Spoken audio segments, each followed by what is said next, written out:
ఈ దసరా నవరాత్రుల్లో ఐదో రోజైన దద్దోజనాన్ని అమ్మవారికి ప్రసాదంగా నివేదించడం నాకు అలవాటనమాట.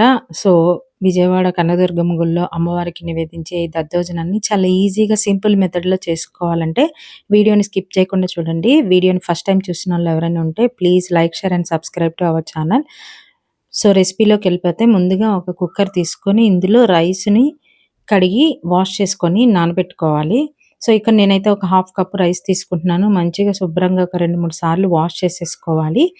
మట్టి, నలకలన్నీ పోవాలనమాట. సో, వాష్ చేసుకున్న తర్వాత ఇందులో ఎసురు పోసుకోవాలి. ఇక్కడ నేను హాఫ్ కప్ తీసుకున్నాను కాబట్టి 1.5 కప్పు అంటే 1కి 3 వంతులు నీళ్లు పోసుకుంటున్నాను. నీళ్లు పోసుకొని ఈ విధంగా చక్కగా ఈవెన్‌గా పరుచుకుంటే మనకి రైస్ అనేది సమానంగా ఉడుకుతుందనమాట. సో, కుక్కర్ పొయ్యి మీద పెట్టి విజిల్ పెట్టేసి ఒక 3 విజిల్లు తీసామంటే సరిపోతుంది మీడియం ఫ్లేమ్‌లో. సో, కుక్కర్ విజిల్ అయిన తర్వాత ఓపెన్ చేసి చూపిస్తాను చూడండి. రైస్ అనేది చాలా సాఫ్ట్‌గా కుక్ అయింది. సో, ఈ విధంగా ఇంత సాఫ్ట్‌గా కుక్ అవ్వాలి.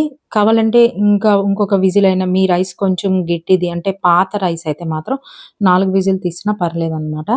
సో, ఈ విధంగా సాఫ్ట్‌గా అవ్వాలి. ఒకసారి గెంటితో ఈ విధంగా నలుపుకుంటే మంచిగా సాఫ్ట్‌గా అవుతుంది. సో, ఈ రైస్‌ని ఒక వెడల్పాటి ప్లేట్‌లో గానీ, ఈ విధంగా ఉన్న బౌల్‌లో కానీ వేసుకొని ఆరబెట్టుకోవాలనమాట. సో, కొంచెం చల్లారిన దాంట్లో ఇందులో 1 కప్పు పాలైతే పోస్తున్నాను. పాలు పోయటం వల్ల ఈ దద్దోజనంకి మంచి టేస్ట్ అయితే వస్తుంది. సో, పాలు పోసి ఈ విధంగా రైస్‌కి మంచిగా కలిసేలాగా ఈ విధంగా కలుపుకొని మూత పెట్టి ఒక 10 నిమిషాలు వదిలేయాలి. ఒక 10 నిమిషాల తర్వాత ఈ అన్నం అనేది మిల్క్‌ని మంచిగా పీల్చుకొని చక్కగా ఈ విధంగా సోక్ చేసుకొని మంచిగా ఇలాగ సాఫ్ట్‌గా అవ్వాలనమాట. సో, ఈ విధంగా అయిన తర్వాత కొంచెం గడ్డలు గడ్డలుగా ఉంటే స్పూన్‌తో ఇలాగ నలిపేసుకోవాలి. వెరీ సాఫ్ట్‌గా ఉండాలి రైస్ అనేది. కావాలంటే ఇంకొంచెం పాలు గానీ, కాస్త వాటర్ గానీ కలుపుకోవచ్చు. సో, ఇందులోకి నేను ఇంకొక కప్పు పెరుగైతే వేసుకుంటున్నాను. సో, ఫ్రెష్ పెరుగు వేసుకొని చాలా టేస్టీగా ఉంటుందనమాట. సరిపడా ఉప్పైతే వేసుకొని ఈ పెరుగు రైస్‌లోకి మంచిగా కలిసేలాగా చక్కగా కలిపేసుకోవాలి.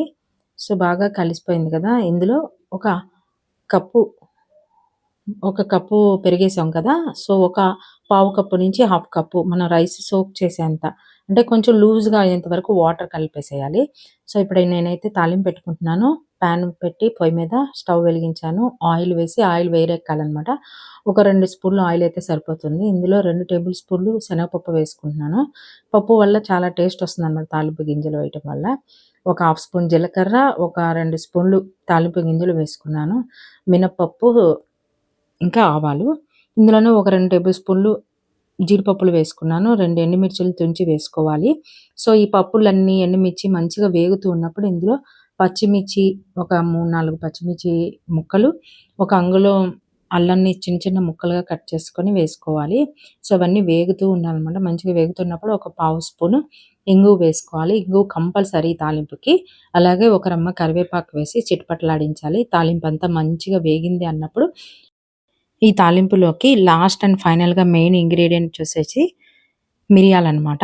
ఈ మిరియాలని మనం విడిగా అయినా ఏసుకోవచ్చు. అదే పౌడర్ వర్షన్‌లోనే ఏసుకోవచ్చు. విడిగా ఏసుకుంటే ఒక స్పూన్ వేసుకోండి. నేను హాఫ్ స్పూన్ ఏసాననమాట. లేదంటే ఒక పావు స్పూను మిరియాల పొడైనా కలుపుకోవచ్చు.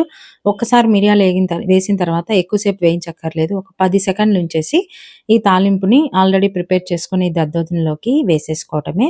సో, ఎంతో కమ్మని రుచికరమైన దద్దోజనం అమ్మవారి ప్రసాదానికి రెడీ అయిపోయింది. చూసారా? చాలా సింపుల్‌గా రెడీ అయిపోయింది. ఈ రెసిపీని మీరు ఫాలో చేశారంటే ఇదే విధంగా పర్ఫెక్ట్ మెథడ్‌లో మీరు చేయగలుగుతారు.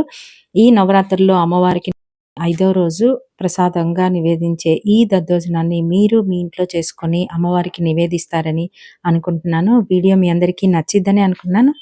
సో, ఈ వీడియోతో పాటు నేను ఆల్రెడీ అమ్మవారి ప్రసాదాల వీడియోని నేను అప్లోడ్ చేశాననమాట. అలాగే గుళ్ళో అమ్మవారి పులిహోర గూడా. కింద డిస్క్రిప్షన్‌లో లింక్ ఇస్తాను ఒకసారి చూడండి. వీడియో నచ్చినట్లయితే please like, share and subscribe to our channel. Thanks for watching.